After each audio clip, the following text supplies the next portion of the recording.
Ako si Liza at kasama ko ang aking pinsang si Rina sa isang misyon na noon ay tila imposible. Ang magtayo ng isang fashion brand sa probinsya. Mula pagkabata, lagi kaming magkasama ni Rina. Para kaming magkapatid na hindi mapaghiwalay.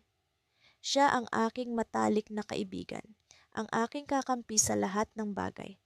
Pero tulad ng ibang relasyon, hindi rin naiwasan ang mga tampuhan.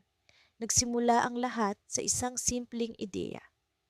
Isang umaga habang nagkakape kami sa lumang bahay ng lola, napag-usapan namin ni Rina ang tungkol sa aming pangarap na magkaroon ng sariling negosyo. Bakit hindi kaya tayo magtayo ng fashion brand dito sa atin? Tanong ko habang nakatingin sa mga lumang damit ng lola na nakasabit sa likod ng pintuan. Si Rina ay isang mahusay na mananahi, samantalang ako naman ay mahilig magdisenyo. Mabilis naming napagdesisyonan na simulan ang aming proyekto. Ngunit sa likod ng aming mga ngiti, may mga alalahanin at takot na hindi namin maalis. Paano kung hindi magtagumpay? Tanong ni Rina habang nagbibilang ng natitirang ipon namin mula sa mga dati naming trabaho sa Maynila. Sa kabila ng aming mga pangamba, pinili naming sumugal. Ginamit namin ang aming mga ipon para bumili ng mga tela at mga kagamitan. Napili namin ang isang maliit na espasyo sa kanto ng bayan bilang aming opisina at tindahan. Sa simula, kami mismo ang gumagawa ng lahat, mula sa pagdidisenyo, pagtatahi, hanggang sa pagbebenta. Isang gabi, habang nag-overtime kami sa pagtatahi, may kumatok sa pinto. Isang lalaking hindi namin kilala ang pumasok. Kayo ba ang nagmamay-ari ng bagong tindahan sa tabi ng plaza? Tanong niya. Oo, kami nga po, sagot ko.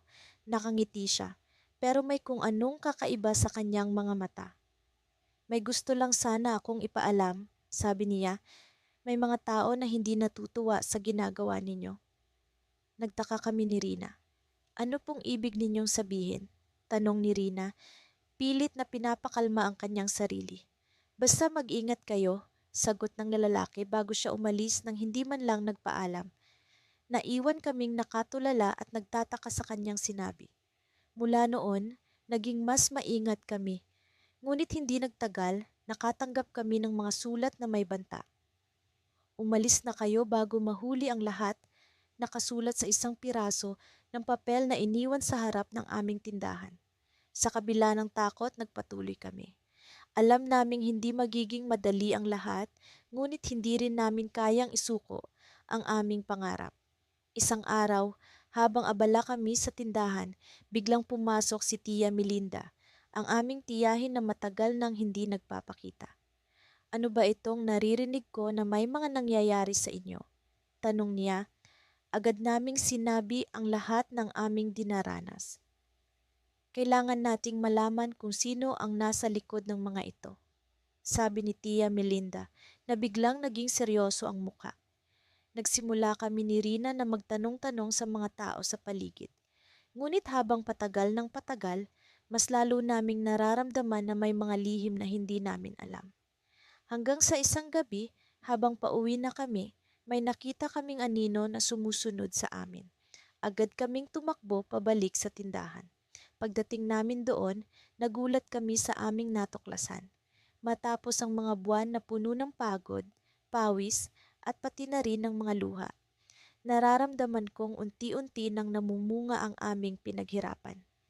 Ako si Mia at kasama ko ang aking pinsang si Lila. Nagdesisyon kaming itayo ang aming fashion brand dito sa probinsya. Ang aming layunin ay magdala ng kakaibang estilo na hindi lamang panglungsod, kundi babagay sa pamumuhay dito sa lalawigan. Sa kabila ng mga pagsubok, hindi kami natinag. At ngayon, unti-unti nang nagkakaroon ng puwang ang aming mga disenyo sa lokal na merkado. Isang umaga, habang abala ako sa pag-aayos ng aming maliit na showroom, narinig kong tumunog ang telepono. Si Lila, abala sa pag-aayos ng mga tela, sinagot ang tawag.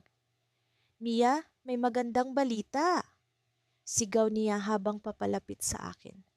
May interesadong customer na gustong makipag-collaborate sa atin para sa isang malaking event sa susunod na buwan. Ang excitement na naramdaman ko ay hindi maipaliwanag. Agad kaming nag-usap ni Lila at sinimulan ang pagbuo ng mga ideya. Ang aming mga disenyo ay madalas na inspirasyon ng mga natural na elemento ng probinsya. Mga bulaklak, dahon, at ang kalmadong kulay ng kalikasan. Dahil dito, nagkaroon kami ng kakaibang signature style na kinagigiliwan ng aming mga customer. Habang abala kami sa pagpaplano, napansin ko ang isang sulok ng showroom na tila ba may kulang. Lila, palagay mo ba kailangan natin ng bagong dekorasyon dito? Tanong ko, para mas mapansin ng mga customer ang uniqueness ng ating mga disenyo. Oo nga, Mia, pero kailangan nating tiyakin na hindi tayo lalampas sa budget. Mahirap na, sagot niya na may bahid ng pag-aalala sa kanyang boses. Sa mga sumunod na araw, naging abala kami sa pag-aayos ng lahat. May mga pagkakataon na pakiramdam ko ay nauubos na ang aming oras, ngunit hindi kami sumuko. Kasama ang aming maliit na team, nagtrabaho kami araw at gabi, hanggang sa dumating ang araw ng kaganapan. Sa umaga ng event, habang abala kami sa pag-aayos ng mga damit, narinig ko ang pag-uusap ng ilang bisita. Ang gaganda ng mga disenyo. Hindi ko akalaing may ganito sa probinsya, sabi ng isa. Ang mga ganitong komento ang nagbibigay sa amin ng inspirasyon para ipagpatuloy ang aming nasimulan. Habang abala ako sa pag-aayos ng mga damit sa backstage, bigla akong napansin ang isang kakaibang tela na hindi ko pa nakikita. Lila, saan galing itong tela na ito? Tanong ko, medyo naguguluhan. Yun ba? May dumating na package kahapon, Mia. Hindi ko pa nga nasusuri ng mabuti, sagot ni Lila. Agad kong kinuha ang tela at tiningnan itong mabuti. Mayroon itong kakaibang pattern na tila nagkukwento ng isang alamat. Ang kulay nito ay kakaiba, parang may lihim na misteryo. Sa tingin mo, pwede natin itong gamitin sa susunod na koleksyon? Tanong ko kay Lila. Mukhang intriguing ito. Kung maganda ang feedback, baka pwede nga. Pero kailangan muna nating malaman ang pinagmulan nito, sagot niya. Habang nag-uusap kami, biglang may lumapit na isang bisita. Excuse me, sino ang designer ng mga damit na ito? Tanong niya. Napakaganda at mukhang may kwento ang bawat isa. Nagpakilala kami ni Lila at nagulat kami nang malaman na siya pala ay isang kilalang fashion editor mula sa Maynila. Interesado akong isulat ang tungkol sa inyo, sabi niya. May kakaibang charm ang inyong mga disenyo. Sa mga sandaling iyon, naramdaman ko ang pag-ikot ng gulong ng kapalaran. Ang aming simpleng pangarap ay unti-unting nagkakaroon ng katuparan. Ngunit sa likod ng aming tagumpay, may bumabagabag sa akin. Ang misteryosong tela na dumating sa amin, tila may lihim na kwento ito na hindi pa namin alam. Pag-uwi namin ni Lila mula sa event, agad kaming nagdesisyon na alamin ang pinagmulan ng tela. Sinuri namin ang package at nakita ang isang maliit na sulat. Para sa inyo, mula sa isang tagahanga, nakalagay sa sulat. Wala itong pirma, walang anumang palatandaan kung sino ang nagpadala. Habang iniisip ko ang mga posibilidad, biglang tumunog ang telepono. Hello, Mia. May kailangan kayong malaman, sabi ng nasa kabilang linya. Nagkatinginan kami ni Lila, puno ng kaba at pananabik. Ano kaya ang lihim sa likod ng misteryosong tela? At sino kaya ang nagpadala nito? Sa puntong iyon, alam kong isang bagong kabanata na naman ang aming haharapin. Hindi ko akalaing ang tahimik na probinsya namin ay magiging sentro ng isang munting himala.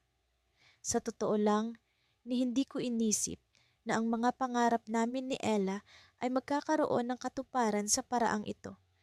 Simula pagkabata, lagi na kaming magkasama. Magpinsang hindi mapaghihiwalay na tila ang aming mga puso ay nagkakaisa sa iisang tibok. Nagsimula ang lahat sa simpleng ideya. Sa gitna ng mga dayami at kabukiran, sa ilalim ng makulay na langit na puno ng pag-asa, naisip namin ni Ella na bakit hindi namin subukan ang aming kapalaran sa mundo ng fashion. Sa kabila ng realidad na ang aming probinsya ay malayo sa kabiasnan, naniniwala kaming may puwang ito para sa bago at kakaibang konsepto. Sa unang taon ng aming fashion brand, Aruga, masasabi kong punong-puno ito ng mga pagsubok. Ang aming mga disenyo ay hindi lang basta binuo mula sa kung anong uso, kundi mula sa aming mga puso, mga tradisyon at kulturang pinanday ng aming mga ninuno. Ang mga burda ng mga lokal na mananahi ay naging pangunahing tampok sa bawat piraso ng damit na inilabas namin. Sa bawat pagtaas ng tahing kamay, bawat kulay na pinili, naroon ang aming pagmamahal sa kultura na nagpatuloy sa amin. Ngunit sa kabila ng aming dedikasyon, hindi lahat ay naging madali. Dumating ang mga araw na kami ay pinanghihinaan ng loob. Sa gitna ng mga pagdududa, madalas kong marinig ang tinig ni Ella. Kaya natin to, pinsan, para sa pamilya at para sa pangarap. Sa tuwing sinasabi niya ito, ramdam ko ang init at lakas ng kanyang loob, isang bagay na palaging nagbibigay inspirasyon sa akin. Isang gabi, habang nagbabalangkas kami ng mga bagong disenyo sa ilalim ng ilaw ng lampara, isang tawag ang natanggap namin. Isang kilalang fashion influencer mula sa Maynila ang nagpakita ng interes sa aming produkto. Hindi ako makapaniwala. Para bang ang lahat ng aming pinaghirapan ay unti-unting nagbubunga. Agad na nagdulot ito ng pag-asa hindi lamang sa amin kundi sa aming mga mananahi na pawang nagkaroon ng mas matibay na kumpiyansa sa kanilang mga likha. Habang nag-iisip kami ng mga bagong ideya, isang pangyayari ang nagbigay ng bagong kulay sa aming kwento. Habang ang aming mga produkto ay unti-unting nakikilala at nagiging patok, isang misteryosong mensahe ang dumating sa aming email. Ang sender ay walang pangalan, ngunit ang mensahe ay malinaw. Ang inyong tagumpay ay hindi lang para sa inyo. May mga lihim kayong hindi pa natutuklasan. Nagkatinginan kami ni Ella, parehong nagtatanong kung ano ang pahiwatig ng mensaheng ito. Sino ang nagpadala at ano ang ibig sabihin nito? Napuno kami ng kaba at pagtataka, ngunit sa likod ng aming mga isip, alam namin na maaaring ito ay isang susi sa mas malalim na kwento na hindi pa namin nalalaman. Sa kabila ng aming pag-aalinlangan, nagpatuloy kami. Ang aming pananabik ay nagiging inspirasyon para lalo pang paghusayin ang aming mga disenyo. Sa bawat hakbang, nararamdaman ko na parang tinutulungan kami ng mga espiritu ng aming mga ninuno, na ang aming obra ay hindi lamang isang produkto, kundi isang kwento ng aming pamilya at pamayanan. Sa gabi bago ang isang malaking fashion event sa Maynila, kung saan imbitado ang aming brand, nagkaroon kami ng pagkakataon upang magmuni-muni. Habang nakatingin sa bituin, sinabi ni Ella, "May nararamdaman ka ba, pinsan? Parang may hinahanap tayong hindi natin alam." Hindi ko maipaliwanag, ngunit alam kong may pinag-uusapan kami. Isang bagay na mas malalim pa sa aming mga pangarap. Ang araw ng event ay dumating at habang kami ay nasa entablado, may isang estranghero ang lumapit sa amin. Sa kanyang mga mata may tila lihim na nagtatago. "Ako ang nagpadala ng mensahe," sabi niya. "Ang inyong kwento ay hindi pa tapos. May mga bagay na kailangan ninyong malaman tungkol sa inyong pamilya, sa inyong pinagmulan." Napahinto kami sa kanyang sinabi. Ano ang ibig niyang sabihin? Ano ang mga lihim na ito? Ang sagot ay tila nasa kanyang mga kamay, ngunit hindi pa niya ito ibinabahagi. Sa puntong iyon, naramdaman ko ang bigat ng aming kinabukasan na ang aming paglalakbay sa mundo ng fashion ay hindi lamang tungkol sa tagumpay, kundi sa pagtuklas ng mas malalim na bahagi ng aming sarili. Habang ang event ay nagtatapos, ang estranghero ay nagbigay ng isang bagay sa amin, isang lumang diary na tila pag-aari ng aming mga ninuno. "Basahin ninyo ito," sabi niya, at malalaman ninyo ang buong kwento. Ang gabi ay nagtapos na puno ng misteryo at sa aming pag-uwi, ang aking isip ay puno ng tanong. Ano ang nilalaman ng diary at paano ito makakaapekto sa aming pangarap at sa aming pamilya? Ang mga sagot ay tila nasa aming mga kamay, ngunit kailangan pa naming tuklasin kung ano ang mga ito. Sa gitna ng lahat ng ito, alam kong ang aming kwento ay hindi pa tapos at ang bagong kabanata ay magsisimula pa lamang. Nang bumalik kami ni Lara sa bayan matapos ang matagumpay na fashion show sa Maynila, sabik kaming ipagpatuloy ang aming mga plano para sa lokal na fashion brand na aming sinimulan. Ang kasiyahan at pagmamalaki sa aming puso ay hindi matatawaran. Mula sa simpleng pangarap, unti-unti na naming naaabot ang aming mga mitiin. Ngunit sa likod ng ngiti at kasiyahan, alam naming marami pa kaming kailangang pagdaanan sa landas na aming pinili. Clara, naisip mo bang gawin ang susunod na koleksyon natin na mas nakatuon sa mga lokal na materyales? Tanong ni Lara habang kami ay nakaupo sa veranda ng aming maliit na opisina, tanaw ang mga bundok ng aming probinsya. Isang magandang ideya, yan Lara, sagot ko habang pumipili ng mga swatches ng tela sa harap ko. Maraming magagandang materyales dito na hindi pa napapakinabangan ng sapat. At kung maisasama natin ang mga lokal na artisan sa paggawa, mas makabuluhan ang magiging produkto natin. Oo, at maaari rin tayong makipag-ugnayan sa mga weavers sa kabilang bayan. Matagal ko nang gustong makipag-collaborate sa kanila, dagdag ni Lara na may kislap sa kanyang mga mata. Habang pinaplano namin ang susunod na hakbang, hindi namin maiwasang isipin ang mga balakid na maaring dumating. Ngunit alam kong sa bawat hakbang na ito, mas lalo naming pinapatibay ang pundasyon ng aming brand. Ang aming kwento ay hindi lamang tungkol sa moda, kundi tungkol sa pamilya, komunidad at pag-asa. Habang abala kami sa pag-uusap at pagpaplano, biglang dumating si Tita Mila, ang aming masayahing tiyahin na palaging sumusuporta sa amin. Mga anak, may magandang balita ako. Masigla niyang sabi habang nilalapag ang basket ng prutas sa aming mesa. Ano po yun, tita? Sabay naming tanong ni Lara, puno ng interes. May isang lokal na negosyante na interesado sa inyong brand. Gusto niyang makipag-usap sa inyo tungkol sa posibleng investment. Paliwanag ni Tita Mila habang mayangiti sa kanyang mga labi. Nagkatinginan kami ni Lara, puno ng pagkamangha at kasabikan. Isang oportunidad na naman ito para sa amin na mas mapalago ang aming negosyo. Ngunit habang masaya ang balitang ito, hindi pa rin maalis sa aking isipan ang mga posibleng komplikasyon na maaaring idulot ng isang malaking investor. Minsan, hindi lahat ng kumikinang ay ginto. Ika nga. Kinabukasan, nakipagkita kami sa negosyanteng ipinakilala ni Tita Mila. Si Mr. Roberto Santos, isang kilalang pangalan sa industriya ng tela at pananahis sa aming probinsya.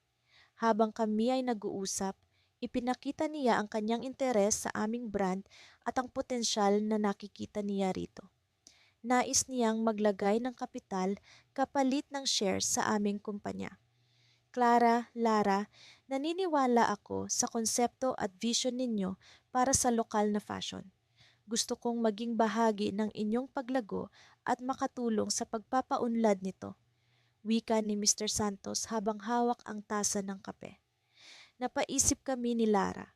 Ang pagpasok ng isang malaking investor ay maaaring makapagpabilis sa aming ekspansyon, ngunit hindi rin maiaalis ang pangambang dala nito sa kalayaan at kontrol namin sa aming sariling brand.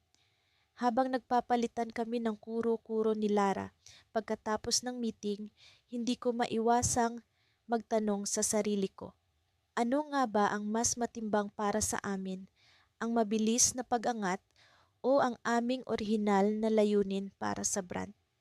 Sa aming munting opisina, tila may bumubulong sa akin na maging maingat sa mga susunod naming hakbang. Sa gitna ng aming pag-uusap, Tumunog ang aking telepono. Isang hindi inaasahang tawag mula sa isang kakilala sa industriya.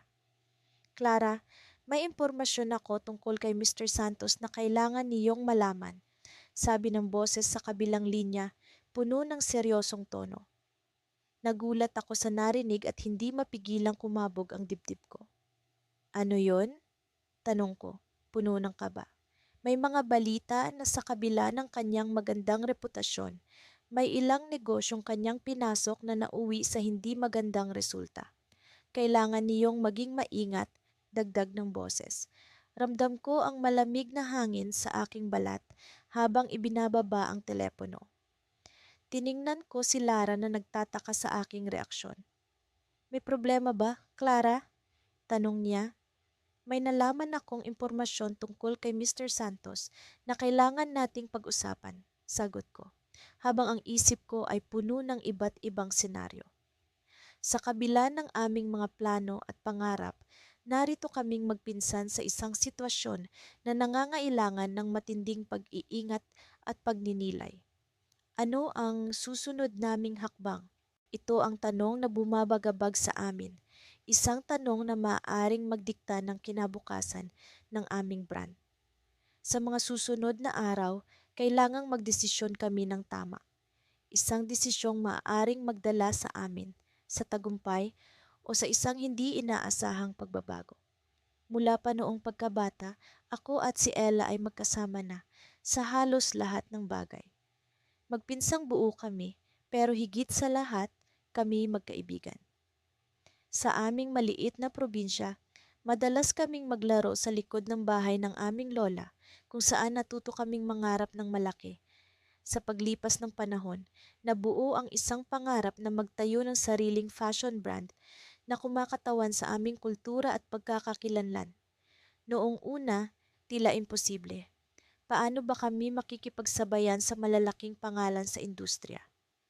Ngunit nariyan ang tiwala ni Ella sa akin, ang kanyang kasabikan at ang aming walang sawang paniniwala na kaya namin. Sa mga nakaraang bahagi ng aming kwento, napagtagumpayan namin ang iba't ibang pagsubok, mga hamon sa paglikha, sa pagkuha ng mga materialis at maging sa pagbuo ng aming mga disenyo.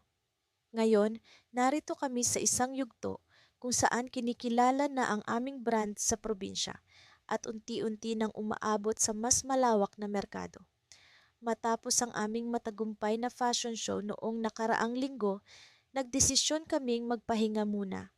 Ngunit sa kabila ng aming tagumpay, may kung anong bumabagabag sa akin.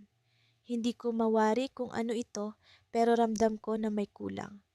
Samantalang si Ella ay abala sa pag-oorganisa ng aming susunod na collection. Ako naman ay naglalakad sa tabing dagat, sinusubukang hanapin ang inspirasyon. Habang naglalakad, natagpuan ko ang isang lumang sketchbook na itinago ko sa ilalim ng aking kama. Dito nakatala ang mga disenyo na ginawa namin noong bata pa kami. Ang mga ito'y puno ng kulay, kakaibang detalye, at mga kwento na nagmula pa sa aming mga kwentuhan tuwing hapon. Sa paglipat-lipat ng mga pahina, napansin ko ang isang disenyo na hindi ko pa naipakita kay Ella. Isang gown na inspired ng mga alon at ng sikat ng araw sa aming baybayin. Biglang bumalik sa akin ang alaala ng isang pangako, ang lumikha ng isang koleksyon na magpapakita ng pagmamahal namin sa aming lugar. Mabilis kong isinara ang sketchbook at nagdesisyon akong ipakita ito kay Ella. Agad akong bumalik sa aming workshop at doon ko siya natagpuan, abala sa pag-aayos ng mga tela. Ella, may ipapakita ako sa iyo, sabi ko puno ng pananabik. Napatingin siya sa akin, nagtataka. Ano yan, Mia? Tanong niya habang inaayos ang kanyang mga lente. Ibinuka ko ang sketchbook at ipinakita ang disenyo. Sa unay kumunot ang kanyang noo, pero nang mapansin ang mga detalye, kumislap ang kanyang mga mata.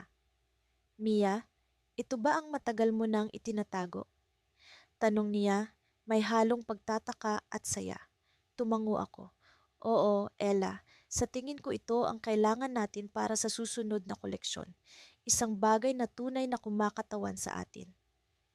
Niyakap niya ako ng mahigpit. Mia, ito na ang hinihintay nating inspirasyon. Pero paano natin ito sisimulan?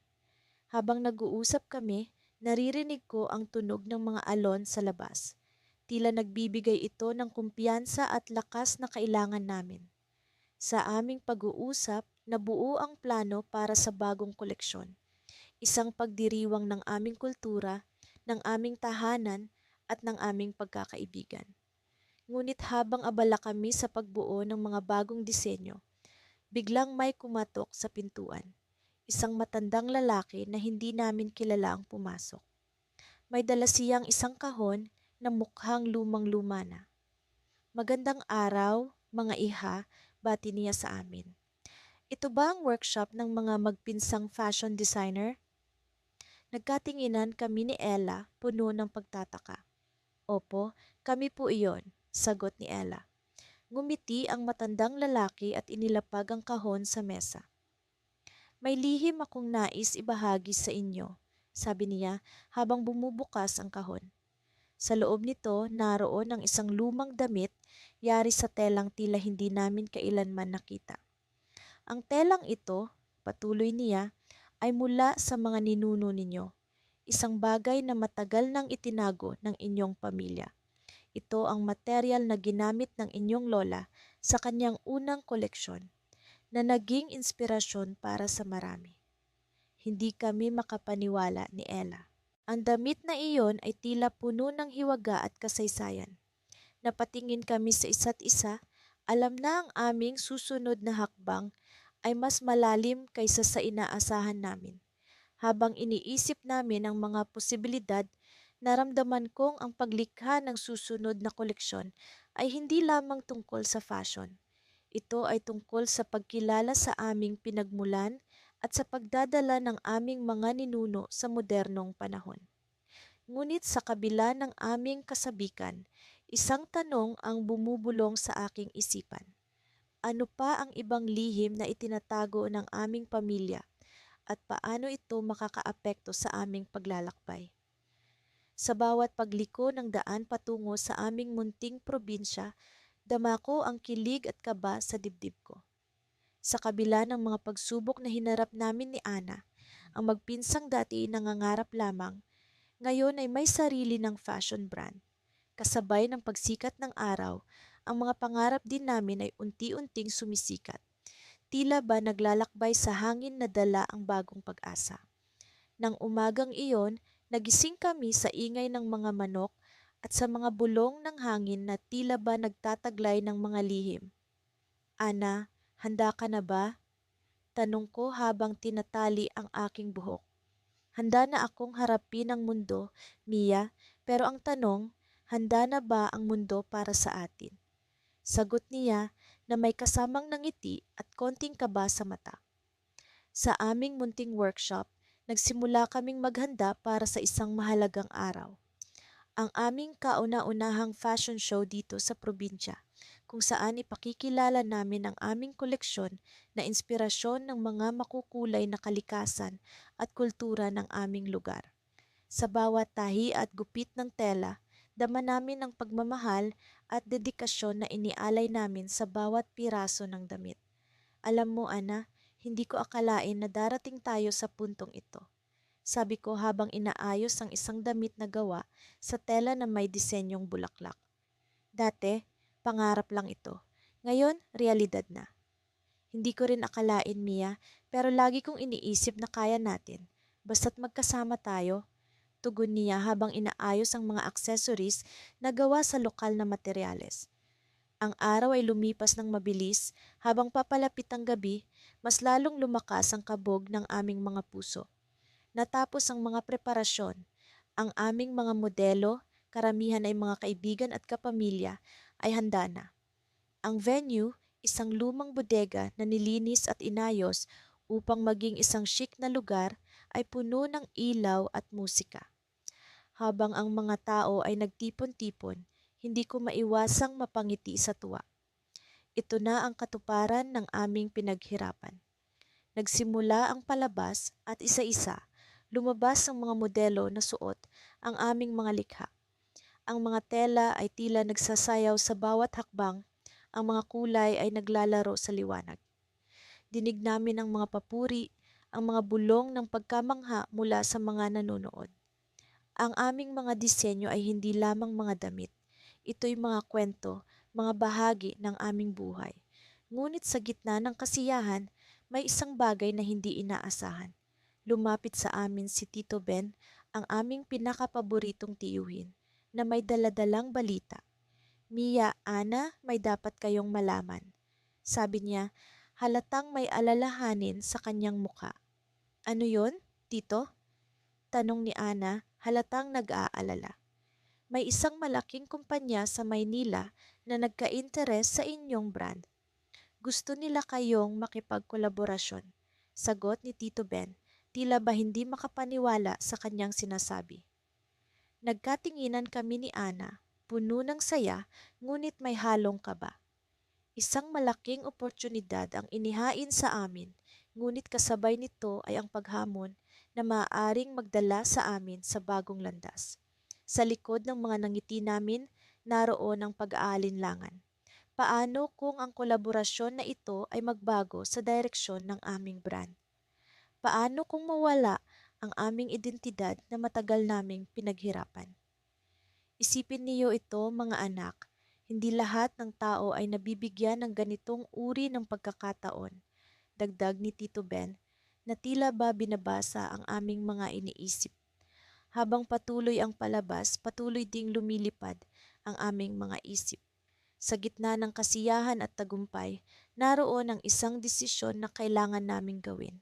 Ang pagkakataong ito ay maaaring maging susi sa mas malawak na tagumpay, pero ito rin ay maaaring maging daan sa pagkawala ng aming lokal na identidad, ang puso ng aming brand. Ang gabi ay natapos na puno ng kasiyahan, ngunit sa aming mga puso, alam namin na hindi pa ito ang wakas. Sa halip, ito ay simula ng bagong kabanata, isang paglalakbay na puno ng mga desisyon at paghahamon. Habang pauwi kami ni Ana, tahimik kaming nakatingin sa mga bituin. Mia, ano sa tingin mo? Tanong ni Ana, puno ng pag-aalinlangan ng kanyang tinig. Hindi ko alam, Ana, pero alam ko na kahit ano pa man ang piliin natin, basta't magkasama tayo, kakayanin natin. Sagot ko, puno ng determinasyon ang aking tinig. Sa dilim ng gabi, naroon ang liwanag ng mga bituin. Sa likod ng aming mga ngiti, naroon ang pag-asa para sa kinabukasan. Ang tanong ay hindi kung ano ang mangyayari, kundi kung paano namin haharapin ang bagong simula. Sa aming kwento, kami ang may hawak ng panulat, at kahit ano pa man ang mangyari, alam namin na hindi kami nag-iisa. Ang umaga ay muling naghahatid ng kakaibang sigla sa aming probinsya. Ang hangin ay may halong halimuyak ng bagong umagang nagsusulsol sa akin na bumangon at simula ng araw. Ako, si Mia, at kasama ang pinsan kong si Lila ay nagtayo kami ng isang fashion brand na unti-unting kinikilala sa aming lugar. Ang bawat araw ay tila isang bagong kabanata ng aming kwento, puno ng pag-asa, hamon at inspirasyon. Nagising ako sa tunog ng mga manok na tila nag-uusap sa labas ng aming bahay. Bumangon ako at tinungo ang kusina kung saan naabutan ko si Lila na nagtitimpla ng kape. Good morning, Mia, bati niya sa akin habang nakangiti. Ang kanyang mga mata ay puno ng enerhiya at tila may bagong ideya na nais ibahagi. Good morning, Lila. Mukhang may magandang balita ka, sagot ko habang kumuha ng tasa. Oo, Mia. May email akong natanggap mula sa isang kilalang fashion magazine sa Maynila. Nais nilang itampok ang ating brand sa susunod na issue. Hindi ko napigilan ang aking sarili na yakapin si Lila sa sobrang saya. Isa itong malaking hakbang para sa aming negosyo. Ang aming maliit na shop sa probinsya ay unti-unti nang napapansin sa mas malawak na merkado. Habang nag-uusap kami ni Lila tungkol sa mga detalye ng feature, pumasok si Tita Rosa, ang aming ina at inspirasyon sa paglikha. Ano ang pinag-uusapan ninyo? Tanong niya habang abala sa paghahanda ng almusal. Magkakaroon ng feature ang brand natin sa isang magazine. Masayang sagot ni Lila. Wow, ang galing naman. Tuloy-tuloy lang ang sipag at tiyaga, mga anak, sabi ni Tita Rosa, na laging nagbibigay sa amin ng inspirasyon at lakas ng loob. Lumipas ang mga oras na puno ng excitement habang kami ay abala sa pag-aayos ng mga damit at accessories na itatampok. Hindi madali ang proseso, ngunit bawat hakbang ay nagbibigay sa amin ng kasiyahan at fulfillment. Ilang araw ang lumipas at dumating ang araw ng photoshoot. Ang photographer, si Nico, ay dumating mula sa Maynila. Isa siyang kaibigan ng editor ng magazine at tila may kakaibang aura na hindi ko maipaliwanag. Habang abala kami sa pag-aayos ng mga damit, napansin ko si Nico na tila masyadong interesado sa ilang disenyo namin. Lumapit siya at nagtanong, saan ninyo nakukuha ang inspirasyon para sa mga disenyo na ito? Saglit akong natigilan, ngunit agad na sumagot, sa aming kultura at sa mga tao sa paligid. Ang probinsya namin ay puno ng kwento na nagiging inspirasyon sa aming mga likha. Ngumiti si Nico, ngunit may kakaibang kislap sa kanyang mga mata. Hindi ko alam kung ano, ngunit may kutob akong may iba pa siyang pakay. Matapos ang photoshoot, nagkaroon kami ng pagkakataon na makausap si Nico ng mas malalim. Alam mo, Mia, may kakaiba sa mga disenyo ninyo. Parang may kwento ito na hindi ko pa naririnig. Sabi niya habang umiinom ng kape sa aming maliit na garden. Salamat, Nico. Ang bawat piraso ay may bahagi ng aming puso at kwento. Sagot ko. Ngunit hindi ko maiwasang magtanong sa sarili kung ano nga ba ang ibig niyang sabihin. Pagkalipas ng ilang araw, dumating ang magazine at nakita namin ang aming brand sa front page. Isang panaginip na nagkatotoo, ngunit hindi ko maalis sa aking isipan ang sinabi ni Nico. Isang gabi, habang nag-ayos kami ni Laila ng mga bagong designs, biglang tumunog ang cellphone ko. Isang hindi kilalang numero ang tumatawag. Hello, Mia? Tanong ng boses sa kabilang linya. Oo, sino ito? Sagot ko, medyo kinakabahan. Si Nico ito. May kailangan akong sabihin sa iyo tungkol sa mga disenyo ninyo. May kilala akong investor na interesado rito, pero may kondisyon siya. Kailangan ninyong bumuo ng koleksyon na magtatampok ng isang lihim na tradisyon mula sa inyong probinsya. Napatigil ako, naguguluhan sa narinig. Anong tradisyon? Anong ibig mong sabihin? Ang investor ay interesado sa isang tradisyon na may kinalaman sa mga nakatagong kwento ng inyong lugar. Isang bagay na hindi pa alam ng marami. Nagkatinginan kami ni Lila at kahit hindi pa namin lubos na nauunawaan, alam naming ito ang simula ng isang bagong kabanata na puno ng misteryo at hamon. Ano ang lihim na tradisyon na ito? Ano ang maaaring maidulot nito sa aming negosyo at sa aming pamilya?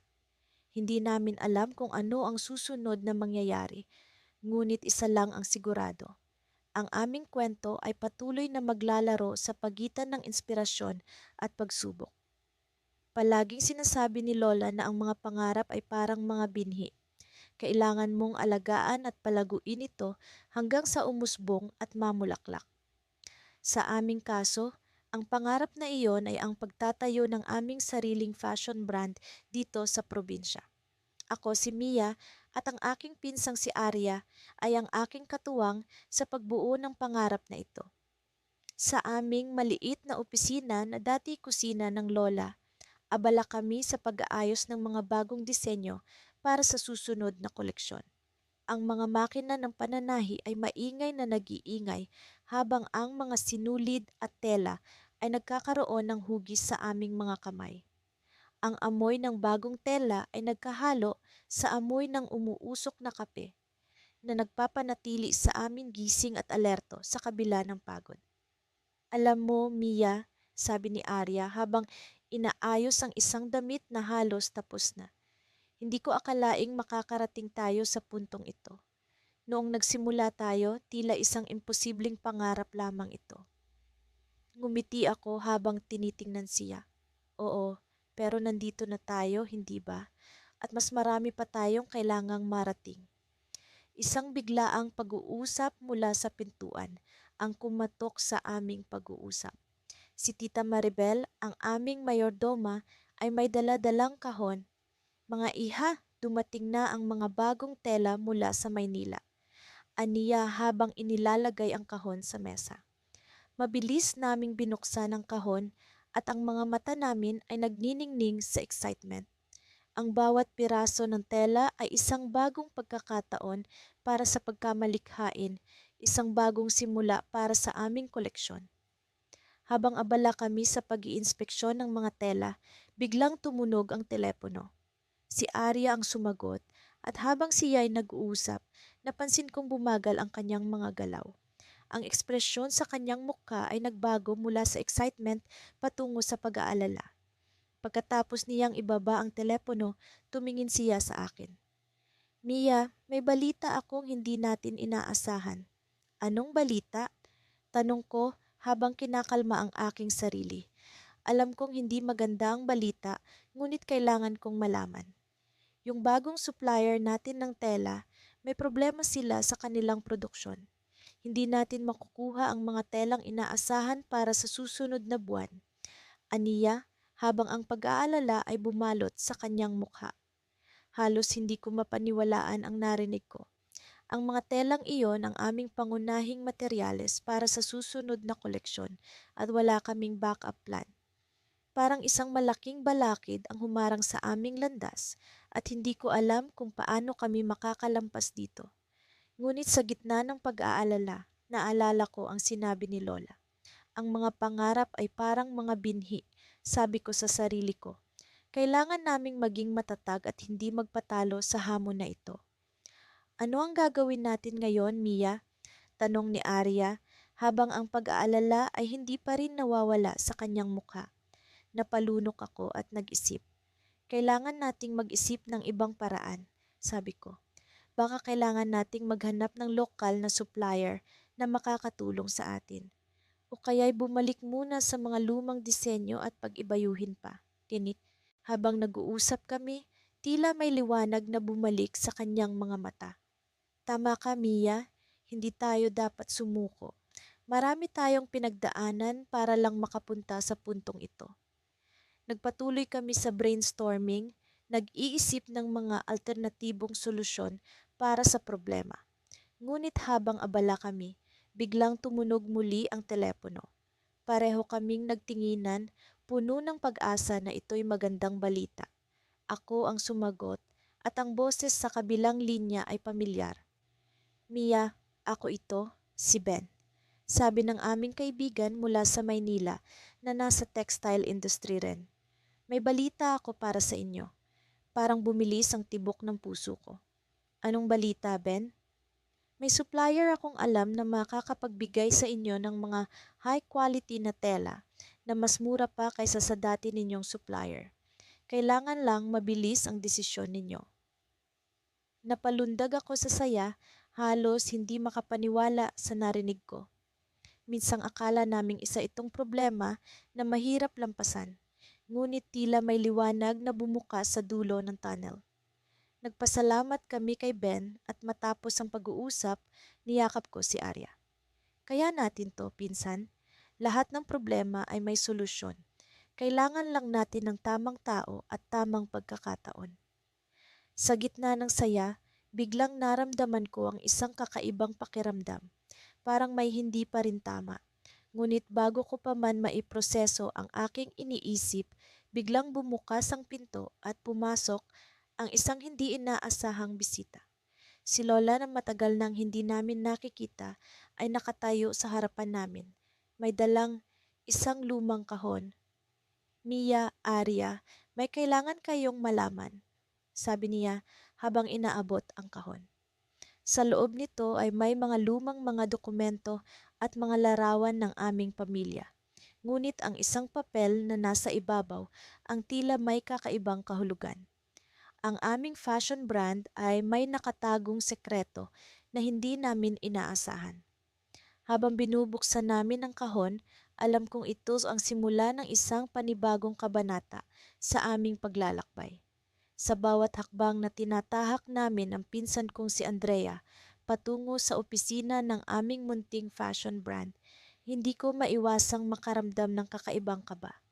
Hindi ito ang unang beses na pumunta kami roon, ngunit sa araw na ito may isang bagay na tila naiiba. Parang may hangin ng pagbabago na unti-unting bumabalot sa paligid namin. Simula nang itayo namin ang aming brand dito sa probinsya, maraming pagsubok na ang dumaan.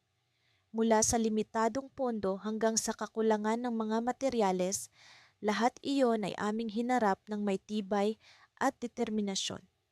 Ngunit sa kabila ng lahat, ang aming adhikain na ipakita ang ganda ng lokal na kasuotan ay nananatiling buo. Pagdating namin sa opisina, sinalubong kami ng aming mga empleyado na tila may balita. May magandang nangyari, bungad ni Lorna, ang aming marketing head. May malaking retailer sa Maynila na interesado sa mga disenyo natin. Napangiti ako sa balita. Matagal na naming pinangarap na makilala hindi lamang dito sa probinsya, kundi pati na rin sa mas malawak na merkado. Talaga? Sino sila? Tanong ko na may halong pananabik. Ang Filipiniana Elite, sagot niya. Isa ito sa mga kilalang retailer na nagpo-promote ng mga lokal na produkto. Hindi ko alam kung paano kami napansin ng ganoon kalaking kumpanya. Ngunit isa itong malaking oportunidad para sa amin.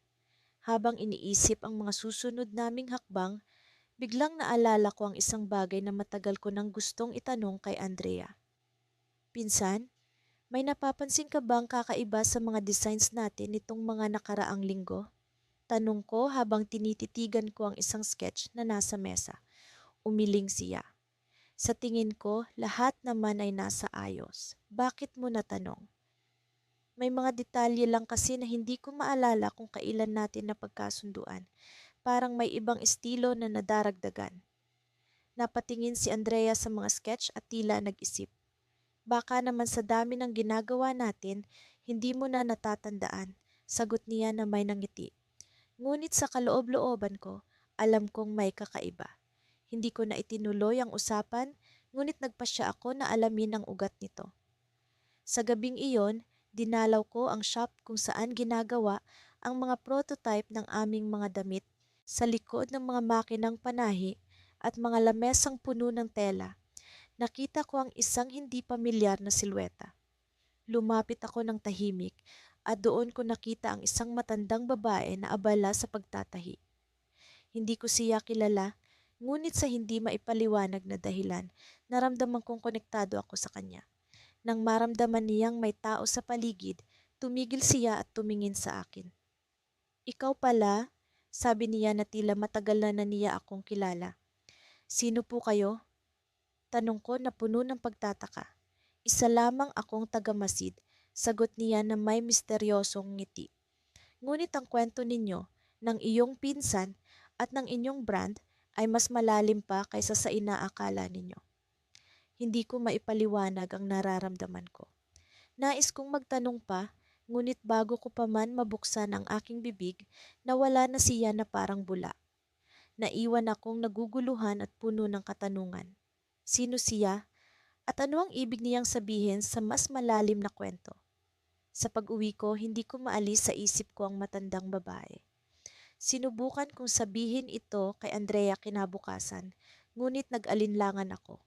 Sa halip, nagpasya akong alamin ang tungkol sa kanya ng mag-isa. Sa mga susunod na araw, sinimulan kong silipin ang mga lumang dokumento ng aming pamilya. Nagbabaka sakaling may makitang koneksyon sa misteryosang babae. Habang sinusuri ang isang kahon ng mga lumang litrato at papeles, may natagpuan akong lumang larawan. Isang grupo ng kababaihan na nakasuot ng magagarang Filipiniana at sa gitna doon siya, ang matandang babae sa shop.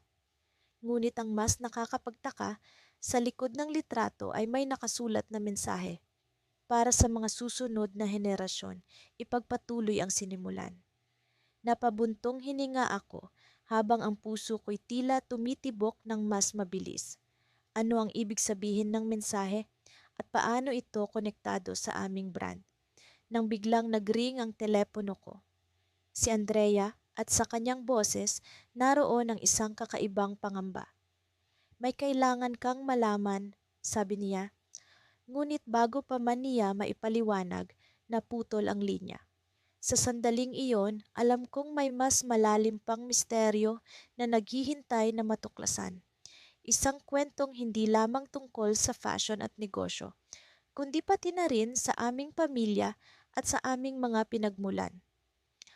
Mula nang itinatag namin ni Clara ang aming fashion brand sa probinsya, hindi ko inaasahan na magiging ganito kalaki ang aming negosyo.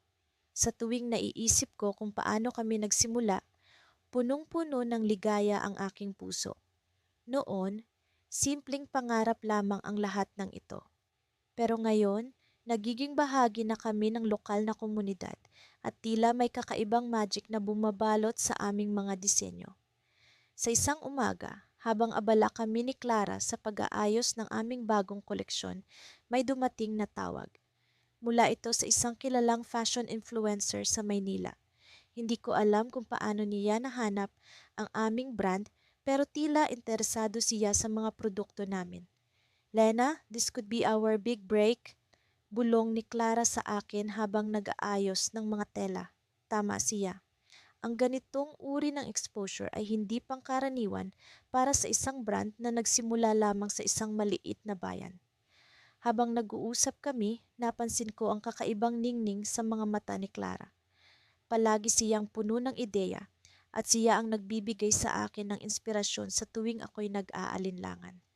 Parang mayroon siyang likas na talento sa paglikha ng mga disenyo na tumutugma sa kasalukuyang uso, ngunit may tinatagong kwento. Sa bawat tahi ng aming mga damit, naroon ang kwento ng aming pamilya, ang aming mga alaala noong bata pa at ang mga pangarap na nais naming tuparin.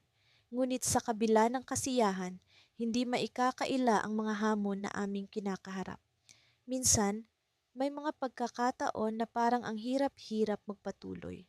Ang mga materyales mula sa Maynila ay madalas na naantala at ang mga lokal na tindahan ay hindi laging maaasahan.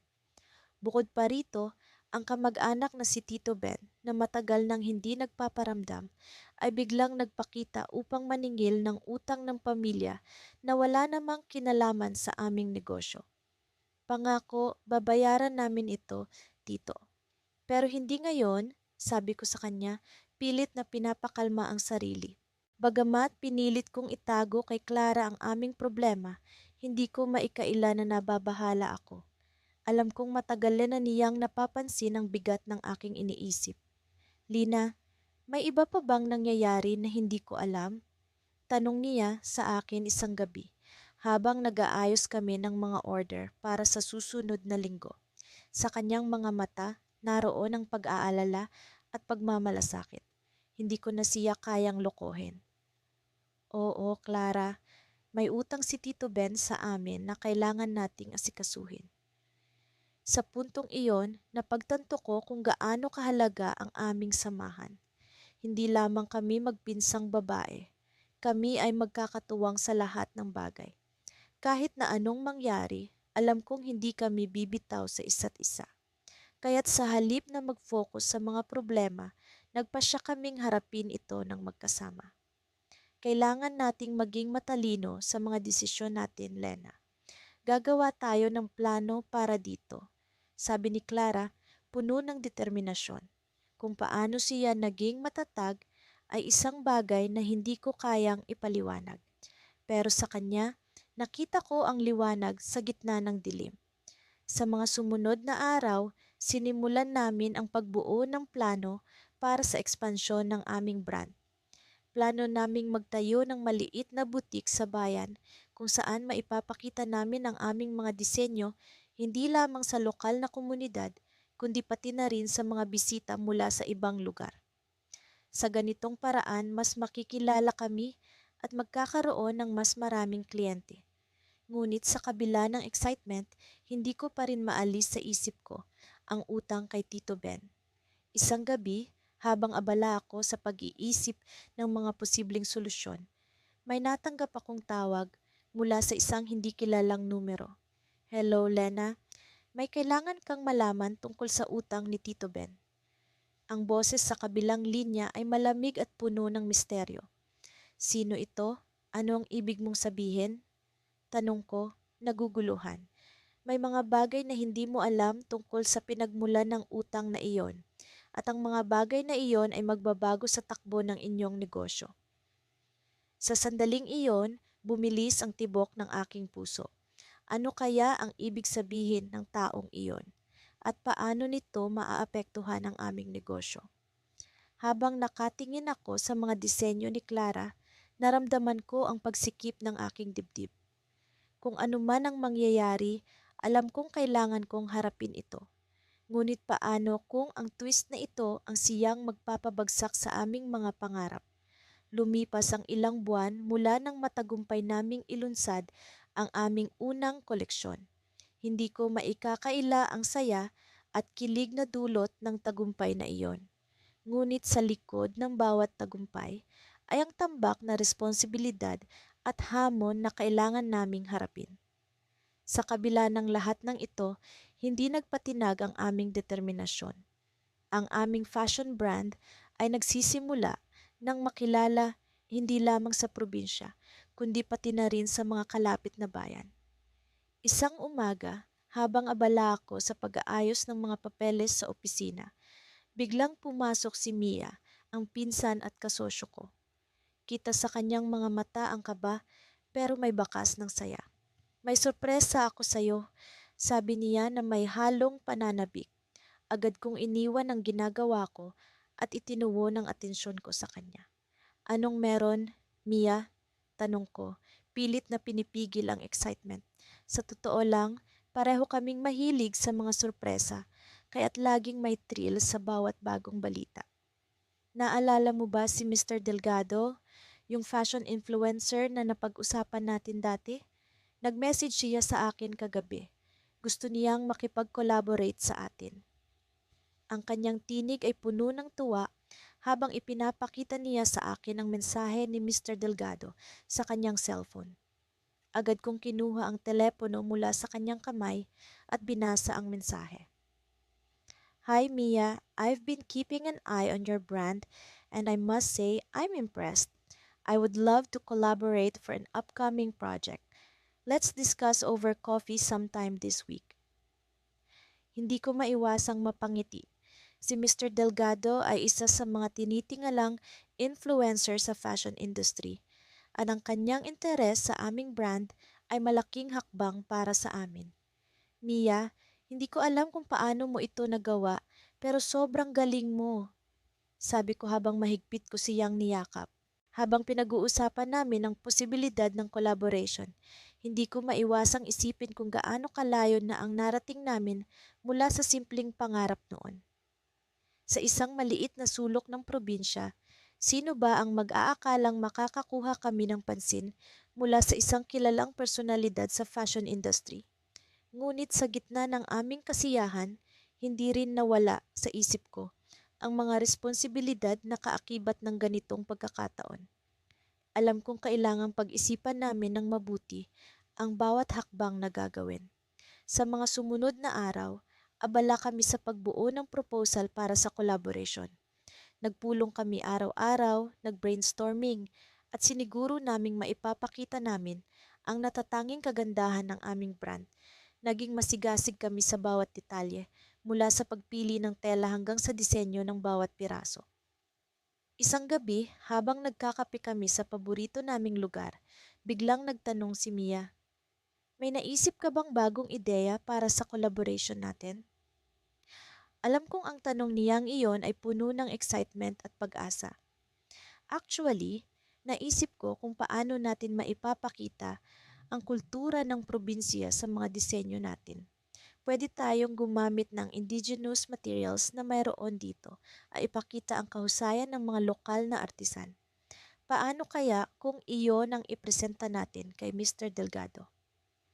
Sagot ko, puno ng inspirasyon, biglang nagliwanag ang mukha ni Mia. Perfect na idea yan, siguradong magugustuhan niya yan. At hindi lang tayo makikilala, Makakatulong pa tayo sa mga lokal na artisan dito. Habang nag-uusap kami, unti-unti naming nararamdaman ang excitement sa bawat ideya na ibinabahagi namin. Alam namin na ang collaboration na ito ay hindi lamang magdadala ng mas maraming oportunidad para sa aming brand, kundi pati na rin sa aming komunidad. Ngunit sa kalagitnaan ng aming pag-uusap, biglang natanggap ni Mia ang isang tawag. Kita ko agad ang pagbabago sa ekspresyon ng kanyang mukha. Mia, anong problema? Tanong ko, ramdam ang pag-aalala. Ito si Mr. Delgado. Sagot niya, mahina ang boses. Na-cancel ang meeting natin dahil may emergency siyang kailangang asikasuhin. Biglang bumagsak ang aking puso. Sa kabila ng matagal naming paghahanda, tila may hadlang na naman sa aming pinapangarap. Ano ang gagawin natin ngayon? Tanong ko, pilit na pinipigilan ang pagkadismaya. Ngunit bago pa kami tuluyang mawala ng pag-asa, biglang nagring muli ang telepono ni Mia. Hindi ko maiwasang mapangiti nang makita ang muling pagliwanag ng kanyang muka. Si Mr. Delgado ulit, sabi niya, puno ng pag-asa. Habang sinasagot niya ang tawag, ramdam ko ang kaba. Alam kong ang tawag na ito ay maaaring magdala ng bagong pag-asa o maaaring maging simula ng mas malaking hamon. Ngunit sa kabila ng lahat ng ito, isang bagay ang sigurado. Handa kaming harapin ang kahit anong twist o pagbabago ng kapalaran. Sa pagtatapos ng tawag, bumaling si Mia sa akin na may kasiyahan sa kanyang mga mata. Pinayuhan ni Mr. Delgado na magpadala tayo ng sample ng ideya natin at pag-aaralan niya ito. Posible pa rin ang collaboration. Biglang bumalik ang sigla sa aming dalawa. Alam ko sa puso ko na ito ay isang pagkakataon na hindi namin dapat palampasin. Ngunit sa likod ng saya ay naroon ang isang tanong na kailangan naming masagot. Paano namin maipapakita ang tunay na kagandahan ng aming probinsya sa mundo ng fashion? Habang iniisip ko ang posibleng twist ng sitwasyong ito, alam kong ang sagot ay nasa aming kamay. Ang kwento ng aming brand ay hindi lamang tungkol sa negosyo, kundi tungkol sa pag-abot sa aming mga pangarap. At sa bawat hakbang ng aming paglalakbay, naroon ang pag-asa at inspirasyon para sa lahat ng kababaihan sa aming komunidad. Mula nang simulan namin ni Ate Liza ang aming fashion brand dito sa probinsya, tila bawat araw ay nagiging bahagi ng isang di malilimutang kwento. Ngunit sa kabila ng lahat ng kasiyahan, hindi natin maikakaila ang mga hamon na kasabay nito. Sa kabila ng mga nangiti at palakpak ng mga tao, may mga pagkakataon ding pakiramdam namin ay nasa isang roller coaster ride kami. Isang umaga, habang nagkakape kami ni Ate Lisa sa likod ng aming maliit na showroom, tinalakay namin ang mga bagong disenyo na plano naming ilabas sa susunod na buwan. Alam mo, Ana, palagay ko kailangan nating mag-eksperimento sa mga tela. Yung hindi karaniwang ginagamit dito sa probinsya, sabi ni Ate Lisa habang tinitignan ang sketch na ginawa ko. Napatingin ako sa kanya, iniisip ang mga posibilidad. Oo nga, ate.